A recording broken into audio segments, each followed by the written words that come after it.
নমস্কার। গল্পে গল্পে গাথা মালিকা চ্যানেলে আপনাদের সকলকে স্বাগত জানাই। আপনারা শুনছেন শ্রী নিহার রঞ্জন গুপ্তেরই মারিচ সংহার।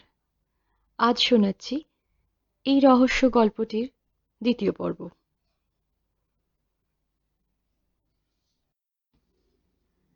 সারাটা দিন ভূতের মতো ঘরের মধ্যে বসে রইল অবনীশ। যাব কি যাব না এই প্রশ্নটাই যেন তাকে পীড়ন করতে থাকে। ক্রমে বেলা শেষ হয়ে চারিদিকে সন্ধ্যার ঝাপসা অন্ধকার ঘনিয়ে আসে। মনে হয় ক্ষতি কি, যাই না, শোনাই যাক না অর্চনা কি বলতে চায়। কি এমন কথা আছে অর্চনার তার সঙ্গে? একসময় জামা কাপড় পরে বেরুলো অবনীশ ঘর থেকে। নিচে নেমে এলো। পৌটিকোতে গাড়ি দাঁড়িয়েছিল। করালি এগিয়ে আসে। না, গাড়ির দরকার নেই, অবনীশ করালিকে বলল। ইচ্ছা করেই নিজের গাড়ি নিল না অবনীশ। করালি অবশ্য অর্চনাকে কোনোদিন দেখেনি, চেনেও না তাকে। তবু করালিকে নিল না অবনীশ। বড় রাস্তায় পড়ে একটা ট্যাক্সি ধরল অবনীশ। কোথায় যাব স্যার? ভিক্টোরিয়া। 5 বছর বাদে আজ আবার তাকে কি বলতে পারে অর্চনা? আর কি বলার আছে অবনীশকে? আর সেই বা লোভীর মতো 5 বছর পরে ছুটে চলেছে কেন অর্চনার কাছে? একবার মনে হলো অবনীশের যে যাবে না। ট্যাক্সি ড্রাইভারকে বললেই হয়, না ভিক্টোরিয়া মেমোরিয়াল নয়, অন্য কোথাও চলো। কিন্তু মুখ দিয়ে বেরোলো না কোনো কথা। ট্যাক্সি রেড রোড ধরে ছুটে চলেছে। এদিক থেকে ওদিক থেকে গাড়িগুলো একটার পর একটা শাঁ শাঁ করে পাশ দিয়ে চলে যায়। ট্যাক্সিটা ভিক্টোরিয়ার কাছাকাছি আসতেই অবনীশ ট্যাক্সি থেকে নেমে ভাড়া মিটিয়ে দিল। ওখান থেকে ভিক্টোরিয়ার মেইন গেটটা বেশ দূর। হাঁটতে থাকে অবনীশ গেটের দিকে। মাথার উপর আশেপাশে মেঘ জমেছে।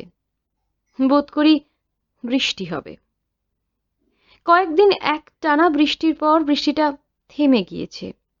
একটু ঠান্ডা হাওয়াও দিচ্ছে। দূরে দূরে রাস্তার আলোগুলোকে কেমন যেন ছন্ন ছাড়া মনে হয়। এদিক ওদিক তাকাতে তাকাতে অবনীশ গেটের দিকে ধীর পায়ে এগুতে থাকে।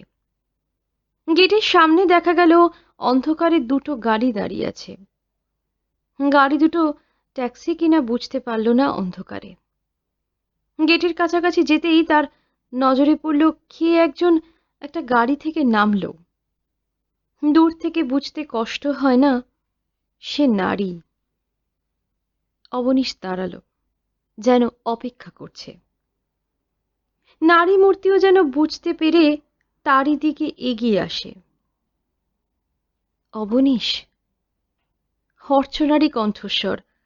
চিনতে কষ্ট হয় না অবনীশের। অর্চনা এগিয়ে এলো একেবারে অবনীশের সামনে। এত দেরি করে এলে? অর্চনা বলল। অবনীশ কোনো সাড়া দেয় না।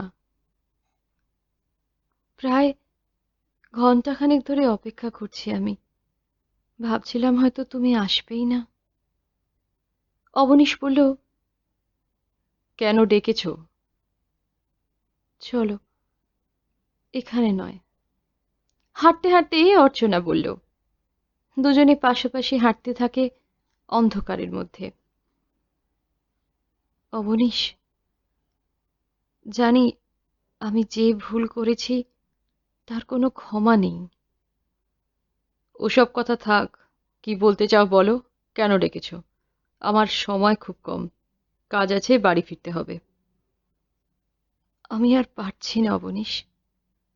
কি পারছো না? সহ্য করতে। অবনীশ কোনো কথা বলে না। অর্চনা আবার বলল, আমাকে বাঁচাও অবনীশ। আমার সঙ্গে কি তুমি রসিকতা করছো? তাই যদি হয় তো যেন আজ আর সে সম্পর্ক তোমার আমার মধ্যে নেই। বিশ্বাস করো, রসিকতা নয়, জানি আজ আর তোমার উপর আমার কোনো অধিকার নেই, তবু তবু আমি এদেশে ফিরে এসেছি শুধুমাত্র তোমার কথা ভেবেই। আমার কথা ভেবেই? হ্যাঁ, কারণ একমাত্র তুমি ছাড়া আজ আর আমাকে কেউ বাঁচাতে পারবে না। আমি যাচ্ছি বলেই অবনীশ চলে যাবার জন্য পা বাড়ালো। করুণ কণ্ঠে যেন কান্নায় ভেঙে পড়ল অর্চনা। বলল, যেও না অবনীশ, যেও না। শোনো, তোমার প্রলাপ শোনার মতো অফুরন্ত সময় আমার নেই অর্চনা। সব কথা তোমাকে আমি বলতে পারছি না, নইলে তোমাকে বলতাম। তোমার কোনো কথাই আর শোনবার সময়ও নেই, আমার স্পৃহাও নেই। কথাগুলো বলে সত্যি আর দাঁড়ালো না অবনীশ। হনহন করে হেঁটে অন্ধকারে মিলিয়ে গেল। অর্চনা তারপরেও অনেকক্ষণ সেই অন্ধকারের মধ্যে দাঁড়িয়ে রইল। তার দু চোখের কোণ বেয়ে জল গড়িয়ে পড়ছিল। কোনো মতে চোখের জল চাপতে চাপতে অপেক্ষমান ট্যাক্সির সামনে এসে ট্যাক্সির দরজা খুলে ভিতরে প্রবেশ করল। ট্যাক্সি ড্রাইভার জিজ্ঞাসা করে, কিধর জায়গা মাইজি? হোটেল। অবনীশ শুনল না তার কথা। অবনীশ চলে গেল। অর্চনা এখন কি করবে? মনে হয়েছিল অবনীশ হয়তো শেষ পর্যন্ত তাকে ফিরিয়ে দেবে না। হোটেলের সামনে এসে ট্যাক্সির ভাড়া মিটিয়ে দিয়ে অর্চনা লিফটের দিকে এগিয়ে গেল। লিফট 4 তলায় উঠে থামল। 203 নম্বর দরজার সামনে এসে দাঁড়ালো অর্চনা। তারপর ব্যাগ থেকে চাবি বের করে দরজা খুলল। সোফায় বসে সমরেন্দ্র গ্লাসে ড্রিঙ্ক ঢেলে পান করছে। অর্চনা ঘরে প্রবেশ করতেই তার দিকে তাকালো সে। কোথায় গিয়েছিলে দরজায় চাবি দিয়ে? একটু কাজ ছিল। তুমি কখন ফিরেছ? অনেকক্ষণ। ঘরের দরজায় চাবি দেওয়া দেখে রিসেপশন থেকে ডুপ্লিকেট চাবি আনিয়ে দরজা খুলেছি। তা হঠাৎ এখানে তোমার কি কাজ পড়লো? বললাম তো, কাজ ছিল। সেটাই তো জানতে চাইছি, কি এমন কাজ সেটা?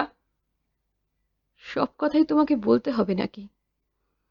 হঠাৎ অর্চনা কণ্ঠস্বরটা যেন রুক্ষ হয়ে ওঠে। তা হবে বই কি, অবনীশের সঙ্গে দেখা করতে গিয়েছিলে বোধহয়। অর্চনা তাকালো সমরেন্দ্রের মুখের দিকে। গলা ধাক্কা দিয়ে বের করে দিয়েছে তো সে তার বাড়ি থেকে? অর্চনা কোনো জবাব দেয় না সমরেন্দ্রর কথার। চুপ করে বসে থাকে। কেন কেন গিয়েছিলে? অর্চনা চুপ। জবাব দাও, কেন গিয়েছিলে সেখানে? আমি সেখানে যাইনি। মিথ্যে কথা, তুমি সেখানেই গিয়েছিলে। না, যাইনি সেখানে আমি। তবে রে হারামজাদি! হঠাৎ সমরেন্দ্র উঠে পড়ে অর্চনার চুলের মুঠি ধরে ঝাঁকাতে লাগলো। বল বল, কেন গেছিলি সেখানে? যা অর্চনা কোনো দিন করেনি গত 5 বছর, আজ ওটা তাই করলো। প্রবল এক ধাক্কা দিল সমরেন্দ্রকে। সে ধাক্কা সামলাতে না পেরে ছিটকে পড়ে গেল সমরেন্দ্র। হারামজাদি, তোকে আজ আমি খুন করব! অর্চনার সর্বাঙ্গ তখন থরথর করে কাঁপছিল। সে ছুটে বের হয়ে গেল ঘর থেকে। দাঁড়া, তোর বড্ড বার বেড়েছে। সমরেন্দ্র কোনো মতে টলতে টলতে উঠে দাঁড়ালো, দরজার দিকে এগিয়ে গেল। করিডোরে বের হয়ে দেখলো অর্চনা কোথাও নেই। দরজাটা টেনে দিয়ে সমরেন্দ্র আবার ঘরে ফিরে এলো। শয়ন ঘরে ঢুকে সুটকেস থেকে পিস্তলটা বের করে চেম্বারে গুলি ভরল। তারপর আবার এসে বসলো সোফায়। পিস্তলটা পাশে রাখলো। রাত তখনও শেষ হয়নি। হঠাৎ একটা শব্দে ঘুমটা ভেঙে গেল অবনীশের। আবছা অন্ধকারে তার মনে হলো কি যেন বাথরুমের দরজাটা খুলে ঘরে ঢুকলো। কে কে?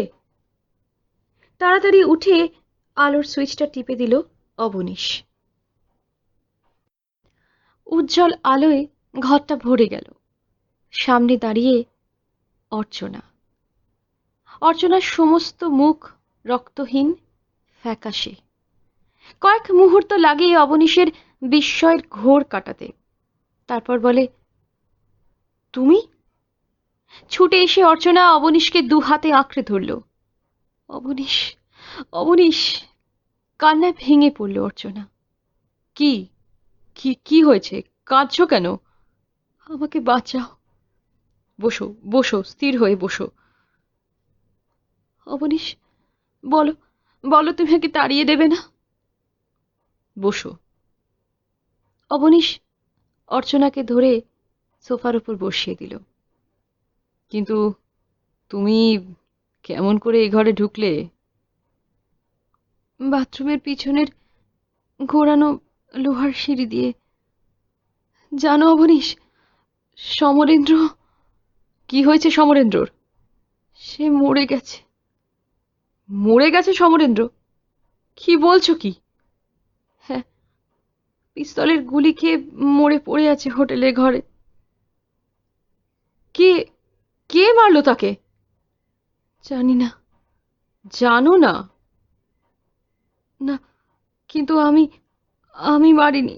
বিশ্বাস করো অবনীশ, আমি তাকে মারিনি। তুমি হোটেলে ফিরে যাওনি? গিয়েছিলাম। সমরেন্দ্র তখন কোথায় ছিল? হোটেলের ঘরে। সব কথা আমায় খুলে বলো অর্চনা। অবনীশ বলল। ভিক্টোরিয়া থেকে ফিরে চাবি দিয়ে হোটেলের ঘর খুলে দেখি সমরেন্দ্র বসে বসে ড্রিঙ্ক করছে। সমরেন্দ্র ড্রিঙ্ক করছে? হ্যাঁ, সে আমায় শুধালো কোথায় গিয়েছিলাম। আমি বললাম আমার একটু কাজ ছিল, তাই বেরিয়েছিলাম। ও বিশ্বাস করলো না, বলল আমি এখানেই এসেছি। তারপর? হঠাৎ আমাকে মারবার জন্য আমার চুলের মুঠি ধরে। কি বলছো অর্চনা? কোনো মতে ওকে ধাক্কা দিয়ে ফেলে আমি হোটেল থেকে বের হয়ে যাই। তারপর ঘন্টা দুই রাস্তায় রাস্তায় ঘুরে আবার হোটেলে ফিরে যাই। হোটেল থেকে পালিয়েছিলে কেন? ভয়। হোটেলে ফিরে গেলেই আমি জানতাম ও আমায় চাবুক দিয়ে মারবে। চাবুক দিয়ে মারবে? হ্যাঁ অবনীশ, ওটা মানুষ নয়, একটা পিশাচ, একটা রাক্ষস। প্রায় রোজই আমাকে চাবুক মারতো ইদানিং। কেন? চাবুক মারতো কেন? আমাকে চাবুক না মারলে ওর মধ্যে প্যাশন জাগতো না। একটা মরবিড, স্যাডিস্টিক ক্যারেক্টার। আমাকে তুমি বাঁচাও অবনীশ, আমি ওকে খুন করিনি। আমাকে ভাবতে দাও। অবনীশ বলল। চলো অবনীশ, আমাকে নিয়ে কোথাও পালিয়ে চলো, দূরে, অনেক দূরে। তাতেই কি তুমি পুলিশের হাত থেকে নিষ্কৃতি পাবে অর্চনা? পাবো না? না, পুলিশ তোমাকে ঠিক খুঁজে বের করবে। কারণ তোমরা ওই হোটেলে স্বামী স্ত্রী পরিচয়ে এসে উঠেছিলে। যখন ওরা ঘরে ঢুকে সব ব্যাপারটা দেখবে, দেখবে সমরেন্দ্র গুলিবিদ্ধ হয়ে মরে পড়ে আছে আর তুমি নেই। কিন্তু সত্যি সত্যি আমি তো তাকে খুন করিনি। না করলেও সর্বাগ্রে তোমার প্রতি সন্দেহ পড়বে। কেন তুমি এভাবে চলে এলে? ঘরে ঢুকে ওকে মৃত দেখে কেন হোটেলে ম্যানেজারকে ডেকে সব কথা বললে না? তাহলে তাহলে হয়তো তোমাকে ওরা সন্দেহ করতে পারতো না। অবনীশ, তাহলে এখন আমি কি করব? তাই তো, কি করবে তুমি? অবনীশ ভাবতে থাকে। অবনীশ, অর্চনা আবার ডাকল। এসেছো যখন আপাতত এখানেই থাকো। কিন্তু সাধু শরণ মঙ্গলা, তারা তো আমাকে দেখতে পাবে। তাদের একটা ব্যবস্থা করতেই হবে। কি ব্যবস্থা করবে? সাধু শরণ কয়েকদিন থেকেই ছুটি চাইছিল বাড়ি যাবে বলে। ওর বোনপোর অসুখ। কালই ওকে ছুটি দেব। আর মঙ্গলা, অন্তত সে না থাকলে তো চলবে না। তাকে বললেই হবে। বলবে মঙ্গলাকে? হ্যাঁ, তাকে বলবো কাল রাত্রে তুমি ফিরে এসেছো। নচেত তোমাকে এখানে দেখলে সে নানা রকম ভাবতে পারে। সেই ব্যবস্থাই করলো অবনীশ। কিন্তু সে যেন ঠিক স্থির হতে পারছে না কিছুতেই। অর্চনাকে নিয়ে এমন বিপদে কোনোদিন পড়তে হবে সে কি ভেবেছে? একটা মানুষকে বাড়ির মধ্যে সর্বক্ষণ তো কিছুতেই আড়াল করে রাখা যাবে না। বেলা 10টা নাগাদ সাধুশরণ চলে যাবার পর অবনীশ যেন কতকটা নিশ্চিন্ত বোধ করে। অর্চনা সেই গত রাত থেকেই ঠায় একভাবে বসেছিল ঘরের মধ্যে। সে কেবলই ভেবেছে সমরেন্দ্রকে কে হত্যা করল। গতকালও রাস্তায় রাস্তায় ঘুরে সেই কথাই চিন্তা করেছে সে। শেষে ক্লান্ত হয়ে পড়ে ভেবেছে এখন সে কি করবে। হোটেলে কি আবার ফিরে যাবে? তাছাড়া আর যাবেই বা কোথায়? বাপের ওখানে সে আর ফিরে যেতে পারে না। তারা নিশ্চয়ই সব জানেন। মা ক্ষমা করলেও তার বাবা তাকে কখনোই ক্ষমা করবেন না। তিনি কোনো মতেই গৃহত্যাগিনী মেয়েকে আর গৃহে স্থান দেবেন না। তিনি হয়তো সঙ্গে সঙ্গে বলবেন, বের হয়ে যাও, এখানে তোমার স্থান নেই। সমরেন্দ্রর হাত ধরে অর্চনা যেদিন তার স্বামীর গৃহ ত্যাগ করেছিল সেদিন ভবিষ্যতের কোনো চিন্তাই তার মনে স্থান পায়নি। সামনে ছিল অন্য এক জগতের স্বপ্ন, আর ছিল সমরেন্দ্র। দীর্ঘ 6টা বৎসর স্বামী গৃহে প্রায় সর্বক্ষণই তাকে একা একা কাটাতে হয়েছে। অবনীশ সর্বক্ষণই তার ব্যবসা আর ফ্যাক্টরি নিয়ে ব্যস্ত থাকত।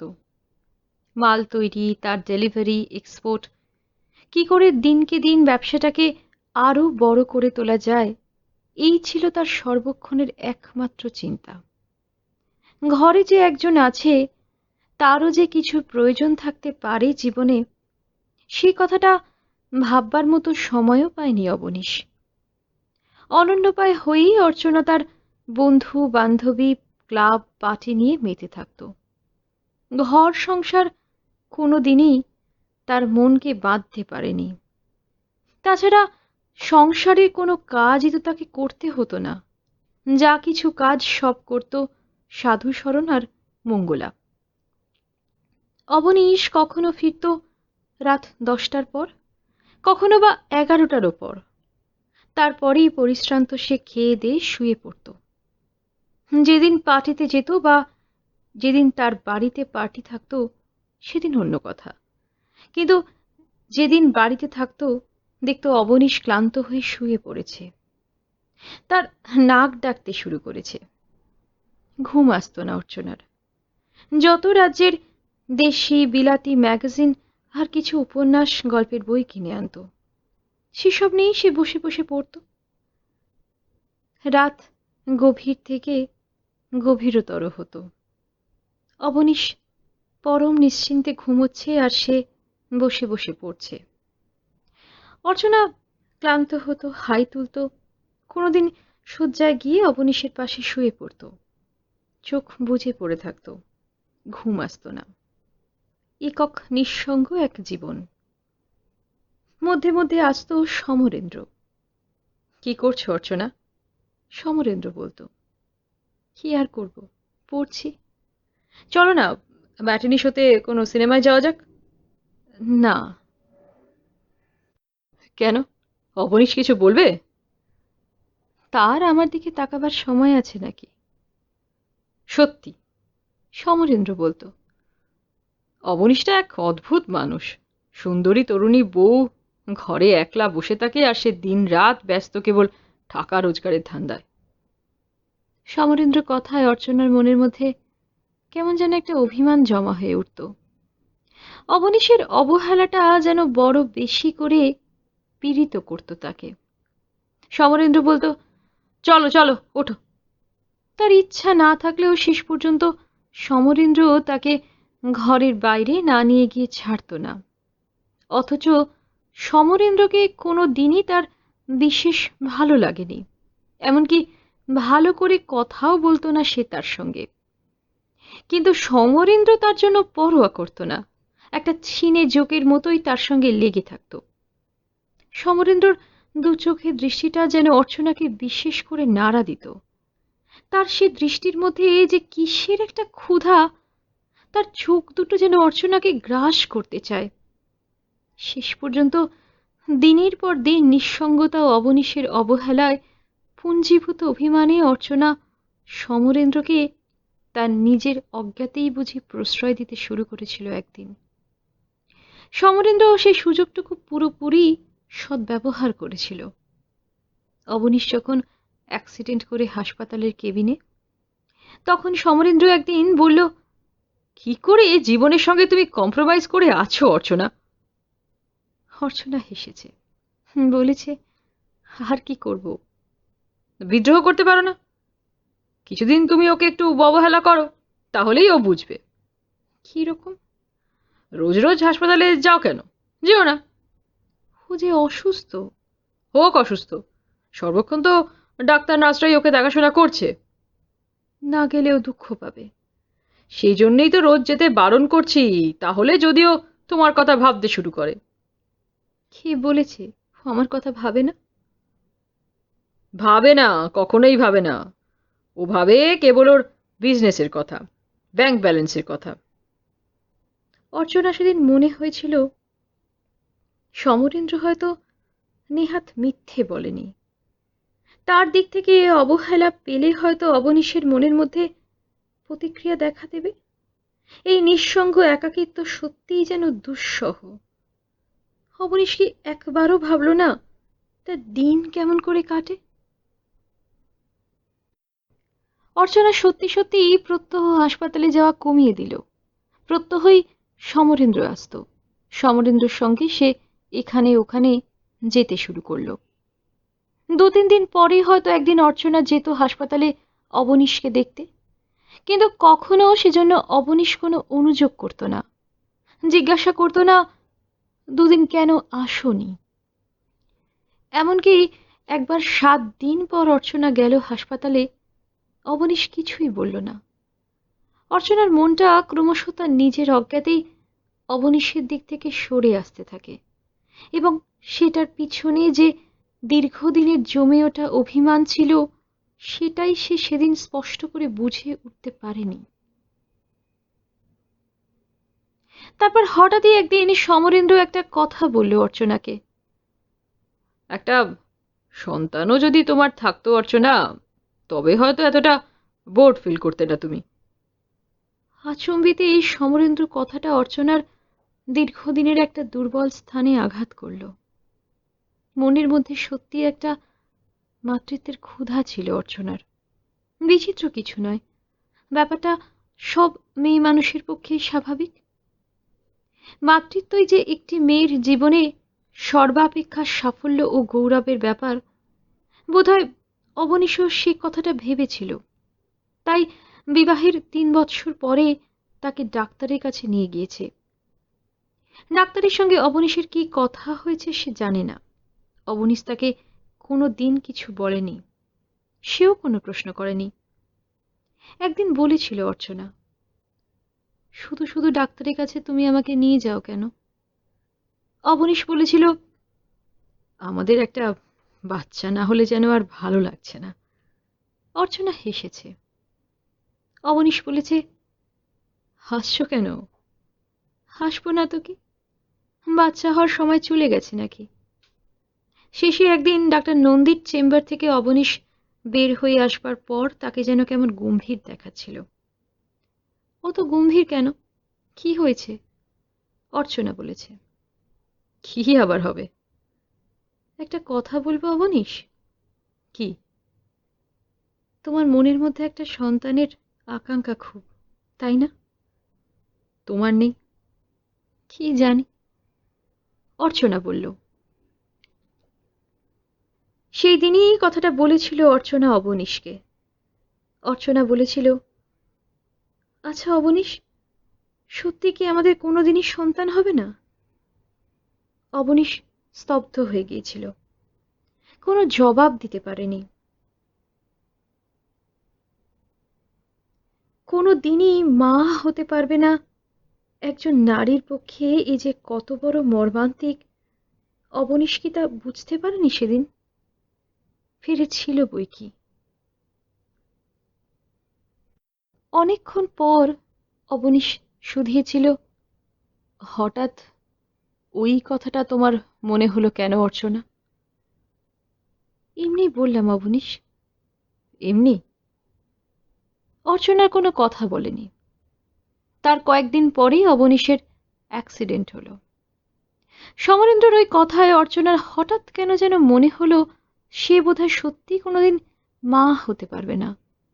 কারণ ওই ঘটনারই দুদিন আগে, প্রায় 10 দিন বাদে, অর্চনা হাসপাতালে গিয়েছিল অবনীশকে দেখতে। সে কেবিনে ঢুকতে যাবে, হঠাৎ ডাক্তার ব্যানার্জির একটা কথা তার কানে এলো। আপনি তো ক্রমশ ভালো হয়ে উঠছেন মিস্টার মিত্র, তবে একটা পা সামান্য ডিফেক্টিভই হয়তো থেকে যাবে আপনার। পা তো এরকম কত লোকেরই আকস্মিক দুর্ঘটনায় ডিফেক্টিভ হয়ে যায়, সেটা হয়তো আপনি একদিন ভুলেও যাবেন। কিন্তু কিন্তু কি ডাক্তার ব্যানার্জি? অ্যাক্সিডেন্ট আরও একটা ভাইটাল জিনিস আপনার হরণ করে নিয়েছে। কি বলছেন? I am really sorry mister Mitra. আর কোনোদিনই আপনি এ জীবনে সন্তানের বাবা হতে পারবেন না। ডাক্তার ব্যানার্জি! চরম এই দুঃসংবাদে চিৎকার করে উঠেছিল অবনীশ অস্ফুট কণ্ঠে। কথাটা আপনি একদিন না একদিন জানতে পারতেনই। কেবিনে ঢোকার মুখেই থমকে দাঁড়িয়ে গিয়েছিল অর্চনা। ডাক্তার ব্যানার্জির ওই শেষের কথাগুলো কানে যেতেই। এ কোন মর্মান্তিক সংবাদ দিলেন ডাক্তার ব্যানার্জি তার স্বামীকে? ডাক্তার ব্যানার্জি তখনও যেন কি বলছিলেন অবনীশকে, কিন্তু অর্চনা আর সেখানে দাঁড়ায়নি। সে পালিয়ে এসেছিল সেদিন কেবিনের দরজার সামনে থেকে। অর্চনা সরে এসেছিল, চলে এসেছিল হাসপাতাল থেকে চুপিসারে। তারপর আর সে হাসপাতালের দিকে পা বাড়ায়নি। কটা দিন তারপর কথাটা মনের মধ্যে দিন রাত ঘোরাফেরা করলেও ক্রমশ মনকে যেন অর্চনা শান্ত করে এনেছিল। কিন্তু আজ সমরেন্দ্রর কথাটা যেন নতুন করে তার মনের মধ্যে কয়েকদিন আগেকার সংঘাতটা জাগিয়ে তুলল। আচ্ছা অর্চনা, ইচ্ছে করে না তোমার ছোট একটা বাচ্চা? চলো, বাড়ি চলো, হঠাৎ অর্চনা বলল। এখনই ফিরবে কেন? এই তো বেরুলাম আমরা। অর্চনা তখন ভাবছে, অবনীশকে বিয়ে করে সে কি পেল, কি পেয়েছে সে জীবনে? বরং একদিক থেকে অবনীশ তার জীবনটাকে ব্যর্থ করে দিয়েছে। একটা অভিমান, সেই সঙ্গে একটা আক্রোশ যেন অর্চনার মনের মধ্যে পুঞ্জীভূত হতে থাকে। একটা অবর্ণনীয় যন্ত্রণা যেন বুকটা তার চেপে ধরতে থাকে।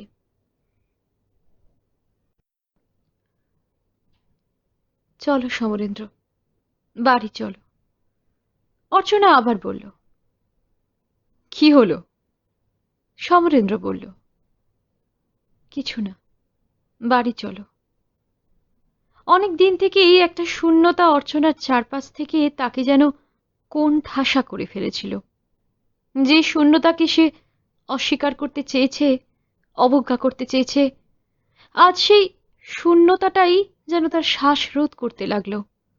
তার আশেপাশে কোথাও যেন এতটুকু হাওয়া নেই।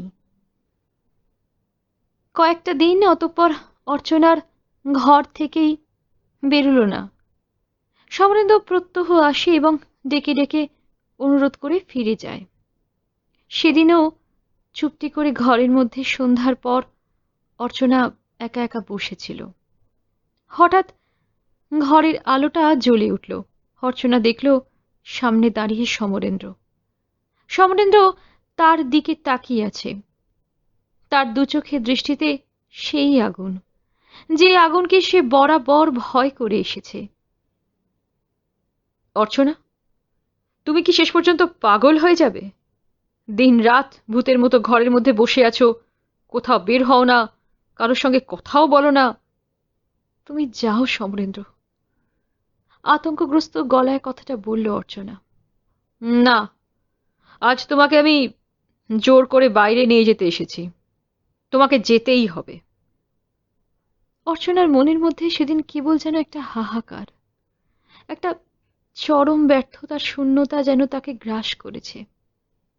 সে যেন তার ভালো মন্দের বিচার বুদ্ধিটুকু হারিয়ে ফেলেছে। তাই সমরেন্দ্র যখন বলল যেতেই হবে, তখন অর্চনা কেমন যেন অসহায় দৃষ্টিতে ওর মুখের দিকে তাকিয়ে থাকলো কিছুক্ষণ। তারপর বলল, কোথায়? সমরেন্দ্র আরো দুপা এগিয়ে এলো, তার একখানা হাত অর্চনার কাঁধের উপর রাখল, বলল, কেন তুমি এই অপমান সহ্য করবে অর্চনা? সমরেন্দ্রর দু চোখে তখন যেন আগুন জ্বলছে। অর্চনার বুকের ভেতরটা তখন কাঁপতে শুরু করেছে। ভীরু দৃষ্টিতে সমরেন্দ্রর দিকে তাকিয়ে অর্চনা বলল, কোথায় তুমি আমাকে নিয়ে যেতে চাও সমরেন্দ্র, কোথায়? জানি না, কেবল এইটুকু বলতে পারি, এই ঘর, তোমার এই প্রতিনিয়ত মৃত্যুর মাঝখান থেকে তোমায় আমি নিয়ে যেতে চাই অন্য কোথাও। হঠাৎ অর্চনা কেঁদে ফেলল। আমি আমি বোধহয় পাগল হয়ে যাব সমরেন্দ্র। যা সমরেন্দ্র এতদিন কখনো করেনি, আজ তাই করল। অর্চনার পাশে বসে তাকে তার দুই বলিষ্ঠ বাহুর বন্ধনে বুকের ওপর টেনে নিল। অর্চনা, অর্চনা। তারপর অর্চনার চোখে মুখে গালে চিবুকে চুম্বনের পর চুম্বন বর্ষণ করতে লাগলো। চলো চলো Archana, let us leave, let us leave. আমরা নতুন করে বাঁচবো, নতুন করে ঘর বাঁধবো। এখানে থাকলে তুমি বাঁচবে না, তুমি মরে যাবে। অর্চনার এতটুকু প্রতিরোধের ক্ষমতাও যেন তখন আর নেই। বন্যার জল যেমন সবকিছু ভাসিয়ে নিয়ে যায়, সমরেন্দ্রর বন্য হিংস্র উলঙ্গ লালসা যেন তেমনি করে অর্চনাকে ভাসিয়ে নিয়ে গেল।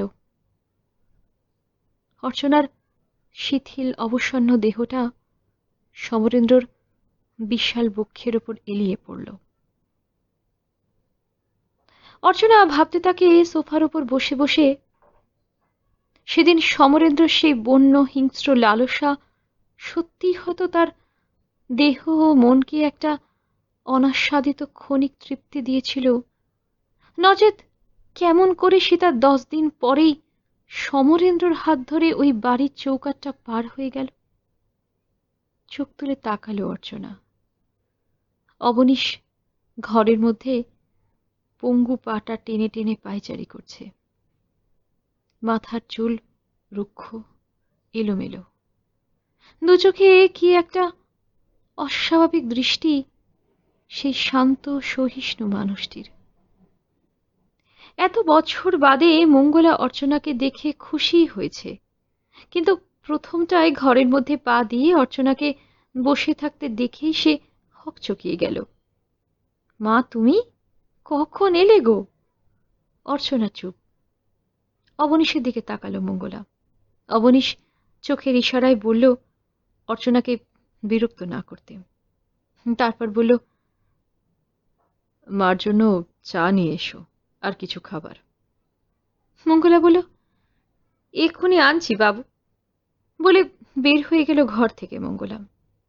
অবনীশও সঙ্গে সঙ্গে বের হয়ে এলো ঘর থেকে। আস্তে করে ডাকলো, মঙ্গলা। বাবু। ওর এখনো মাথার গোলমালটা সম্পূর্ণ ভালো সারেনি। মাথার গোলমাল হতেই বাড়ি থেকে বের হয়ে গিয়েছিল, হঠাৎ আবার কাল রাত্রে ফিরে এসেছে। ভয়ে ভয়ে মঙ্গলা শুধালো, এখন কেমন আছে মা? অনেকটা স্বাভাবিক। হ্যাঁ, আর শোনো একটা কথা, কেউ যেন জানতে না পারে ও ফিরে এসেছে। এখন ওর ভালোভাবে চিকিৎসার দরকার। আপনি কিছু ভাববেন না বাবু, আমার কাছ থেকে কেউ কিচ্ছু জানতে পারবে না। অবনীশ যেন অনেকটা নিশ্চিন্ত হয়। যাক, মঙ্গলাকে সে হয়তো বোঝাতে পেরেছে। থাক এখানে অর্চনা কয়েকটা দিন, তারপর সে অর্চনাকে নিয়ে কলকাতার বাইরে কোথাও কিছুদিনের মতো চলে যাবে। এই শহরের বাইরে গেলেই হয়তো অর্চনা অনেকটা সুস্থ ও স্বাভাবিক হয়ে উঠতে পারবে। কিন্তু কোথায় যাবে অবনীশ অর্চনাকে নিয়ে? যেখানেই যাক সে অর্চনাকে নিয়ে, সমরেন্দ্র ব্যাপারটার সে কি করবে? অর্চনা যাই বলুক, তার হাতেই যে সমরেন্দ্র শেষ পর্যন্ত মৃত্যু ঘটেছে, অবনীশের সে সম্পর্কে কোনো সন্দেহ নেই। আক্রোশে অন্ধ হয়ে হয়তো অর্চনা সমরেন্দ্রকে হত্যা করেছে।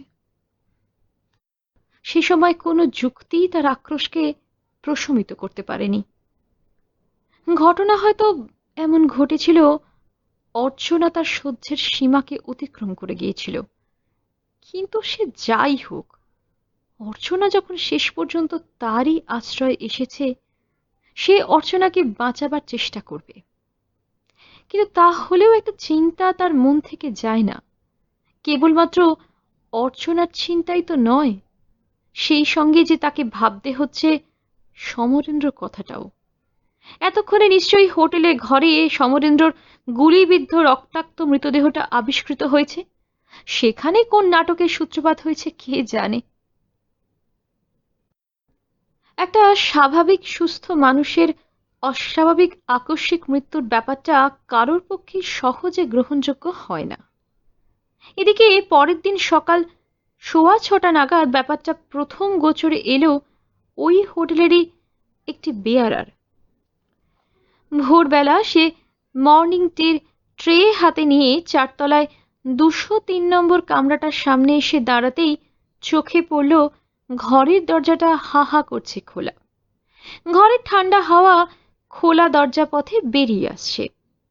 বেয়ারা মানিকলাল একটু যেন অবাকই হয়। সাহেব আর মেম সাহেব রাত্রে ঘরের দরজা খুলেই শুয়ে পড়েছে নাকি? অবশ্যই ভয়ের কিছু নেই, এই হোটেলে চুরি বড় একটা হয় না, কিন্তু দরজাটা খোলা থাকাই যেন অস্বাভাবিক। এমনটা তো কখনো সে দেখেনি। ক্ষণিকের জন্য এই কথাটা তার মনের মধ্যে উদয় হয়েছিল। তারপরেই সে ট্রেটা দুহাতে নিয়ে ঘরের মধ্যে গিয়ে ঢুকলো। ঘরের আলো জ্বলছে। সেই আলোতেই সামনের দিকে তাকাতেই মানিকলাল যেন হঠাৎ ভূতগ্রস্তের মতো থমকে দাঁড়িয়ে গেল। তার কণ্ঠ হতে একটা অর্ধস্ফুট চিৎকার তার অজ্ঞাতেই বের হয়ে এলো। মেঝের কার্পেটের ওপর চিত হয়ে হাত পা ছড়িয়ে পড়ে আছে সাহেব। তার ডান দিকটার বুকের কাছে গায়ের জামাটা রক্তে লাল। মানিকলালের হাত থেকে ট্রেটা সশব্দে পড়ে গেল এবং সঙ্গে সঙ্গে যেন ভূতে তাকে তাড়া করেছে এমন ভাবে ছুটে পালালো ঘর থেকে। করিডোর দিয়ে ছুটতে ছুটতে সিঁড়িগুলো লাফিয়ে লাফিয়ে অতিক্রম করে সোজা এসে রিসেপশনের কাউন্টারের সামনে দাঁড়ালো মানিকলাল। রীতিমতো হাঁপাচ্ছে সে তখন।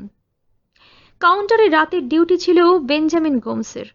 আশেপাশে অত সকালে আর কেউ ছিল না। কি হয়েছে মানিকলাল?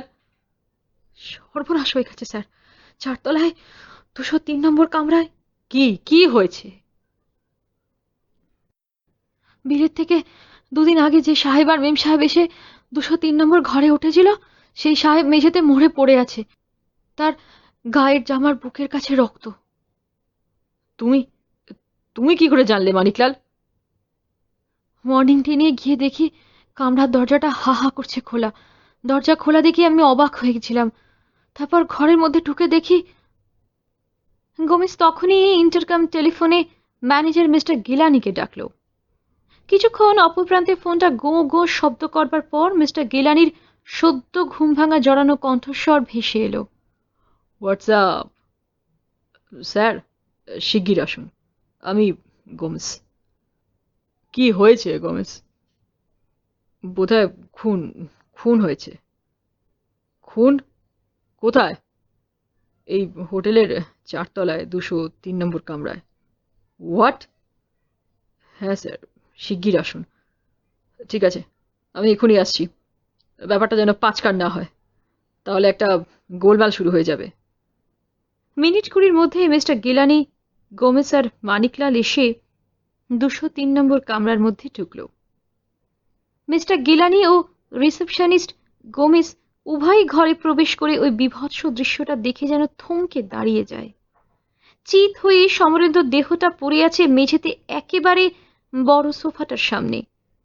সোফার সামনে সেন্টার টেবিলটা উল্টে পড়ে আছে, আর মেঝেতে পড়ে আছে একটা ভ্যাট 69-এর শূন্য বোতল, গোটা 2 খালি সোডার বোতল, অ্যাস্ট্রে এবং একটা জলের জাগ। জলের কাচের জাগটা ভেঙে গেছে, আর দুটো কাচের ড্রিঙ্ক গ্লাস। মৃতের পরনে স্লিপিং স্যুট, বুকের সব বোতাম লাগানো নয়, খালি পা, পায়ের চপ্পল জোড়ার একটাই দেখা যাচ্ছে, অন্যটা নজরে পড়ল না। আর আর মৃতের বাম হাতের মধ্যে ধরা একটা পিস্তল, এবং একটা নয়, পরীক্ষা করতে দেখা গেল বুকের ডান পাশে ঠিক কণ্ঠার নিচে আর তার ইঞ্চি পাঁচেক নিচে পরপর দুটো জায়গায় জামাটা রক্তে লাল হয়ে শুকিয়ে আছে। বুঝতে কষ্ট হয় না মিস্টার গিলানির ওই দুটো জায়গাতেই ক্ষতচিহ্ন আছে শরীরে। বিস্ময়ে বিস্ফারিত দৃষ্টিতে মৃতের দিকে তাকিয়েছিল মিস্টার গিলানি। এক্স মিলিটারির একজন কর্নেল মিস্টার গিলানি। বয়স হয়েছে তা প্রায় 60-এর কাছাকাছি, কিন্তু দেখলে অত বয়স হয়েছে বলে মনে হয় না। দীর্ঘ 6 ফুট লম্বা চেহারা, মাথার চুল 2/3 সাদা হয়ে গিয়েছে, চোখে চশমা। গোমেজ বলল, স্যার, আত্মহত্যা মানে সুইসাইড নয় তো? গোমেজের কথায় মিস্টার গিলানি ওর মুখের দিকে তাকালো। সুইসাইড? হ্যাঁ, মনে হচ্ছে না আমার তা, তবে হতেও পারে। মানিকলাল? স্যার? তুমি যখন ভোরে এই কামরায় চা নিয়ে আসো তখন আর কাউকে দেখনি? না স্যার, আর কাউকে দেখিনি। আর কাউকে দেখনি? কিন্তু মেম সাহেব মানে সাহেবের স্ত্রী গেল কোথায়? দেখিনি তো স্যার। দেখনি? না। বেডরুমে কেউ ছিল না? ওই দিকটায় তো আমি যাইনি স্যার, মানিকলাল বলল। দরজাটাও বেডরুমের দেখছি বন্ধ। কথাটা বলে মিস্টার গিলানি এগিয়ে গিয়ে শয়নঘরের দরজায় ধাক্কা দিল। ধাক্কা দিতেই দরজাটা খুলে গেল। সে ঘরেও আলো জ্বলছে, কিন্তু ঘরে কেউ নেই। বাথরুমটা দেখলো মিস্টার গিলানি, সেখানেও কেউ নেই। মেম সাহেব গেল কোথায়? অস্ফুট স্বরে যেন পুনরায় স্বগতোক্তি করল মিস্টার গিলানি। গোমেজ বলল, ব্যাপার স্যাপার দেখে সে হয়তো ভেগেছে স্যার। মৃত স্বামীকে ফেলে? মিস্টার গিলানি বলল। কে জানে স্যার, স্বামী স্ত্রী বলে তো পরিচয় দিয়েছিল, স্বামী স্ত্রী নাও হতে পারে। গোমেজ ওই কথাটা বলল কারণ মাস 2 আগে ওই রকম একটা ঘটনা ঘটেছিল। স্বামী স্ত্রী পরিচয়ে দুজনে এসে ওই হোটেলে উঠেছিল। দিন 7 বাদে বিচিত্র এক ঘটনা, মেয়েটিকে ফেলে হোটেলের বিল না চুকিয়েই পুরুষটি উধাও। মিস্টার গিলানি কিন্তু খুব একটা হইচই করেনি, হোটেলের গুডউইল আর প্রেস্টিজের কথা ভেবে। মিস্টার গিলানি টাকার মায়া ত্যাগ করেই মেয়েটিকে ছেড়ে দিয়েছিল শেষ পর্যন্ত। গোমেজ, পার্ক স্ট্রিট থানায় তুমি একটা ফোন করে দাও, আমার নাম করে বলো হোটেলে একটা দুর্ঘটনা ঘটেছে কাল রাত্রে। আর শোনো, এই কামরার দরজাটা লক করে দাও। ঠিক আছে স্যার। মিস্টার গিলানি চিন্তিত মনে অতঃপর ঘর থেকে বের হয়ে এলো। তারপর লম্বা করিডরটা অতিক্রম করে লিফটের ঘরের সামনে এসে দাঁড়ালো। বোতাম টিপতেই লিফটটা উপরে চলে এলো। লিফটম্যান ম্যানেজার সাহেবকে দেখে একটা সেলাম দিল। Good morning sir. Good morning. Mister Gilani ভাবছিল ব্যাপারটা যদি আত্মহত্যাই হয়তো হঠাৎ ভদ্রলোক সেই সুদূর ইংল্যান্ড থেকে এত পথ পাড়ি দিয়ে কলকাতায় এসে অমন করে আত্মহত্যা করতে গেল কেন। একদিন সামান্য একটু পরিচয় ও কথাবার্তা হয়েছিল তার সঙ্গে ওই লিফটের মধ্যেই। স্বামী স্ত্রী দুজনেই ছিল, তারা নিচে নামছিল। সে সময় মিস্টার গিলানির দুজনকেই যেন কেমন একটু চেনা চেনা মনে হয়েছিল, কিন্তু সে সময় ব্যাপারটা নিয়ে মিস্টার গিলানি কোনো রকম মাথা ঘামায়নি এবং পরে আর কথাটা তার মনেও পড়েনি। আজ এই মুহূর্তে যেন কথাটা আবার নতুন করে মনে পড়ছে তার। আর্মি থেকে রিটায়ার করে আজ বছর 7 হবে এখানে ম্যানেজার হয়ে আছে মিস্টার গিলানি। কর্তৃপক্ষ তার সুষ্ঠু হোটেল পরিচালনায় খুব খুশি। হোটেলের মধ্যেই থাকে মিস্টার গিলানি। অনেকদিন হলেও স্ত্রী মারা গিয়েছেন, একটি মাত্র কন্যা সন্তান। তার বিয়ে হয়েছে বছর 8 আগে আর্মি অফিসারের সঙ্গেই, কর্নেল জসবন্ত সিং। জামাই ও মেয়ে নিয়ে সুনিতা এখন থাকে জলন্ধরে। কখনো কখনো আসে 2-1 দিনের জন্য বাপির সঙ্গে দেখা করতে। এই হোটেলেই তার কোয়ার্টারে থাকে। একা মানুষ মিস্টার গিলানি, কেবলমাত্র একটু বেশি পানের দোষ আছে, তাছাড়া আর কোনো দোষ নেই তার চরিত্রে। অত্যন্ত স্ট্রিক্ট প্রিন্সিপালের লোক।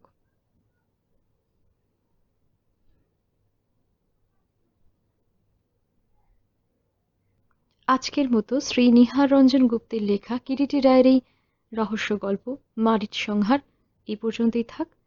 ভালো লাগলে লাইক শেয়ার করতে ভুলবেন না, আর চ্যানেলটিকে সাবস্ক্রাইব করে দয়া করে চ্যানেলটির পাশে থাকবেন। ধন্যবাদ।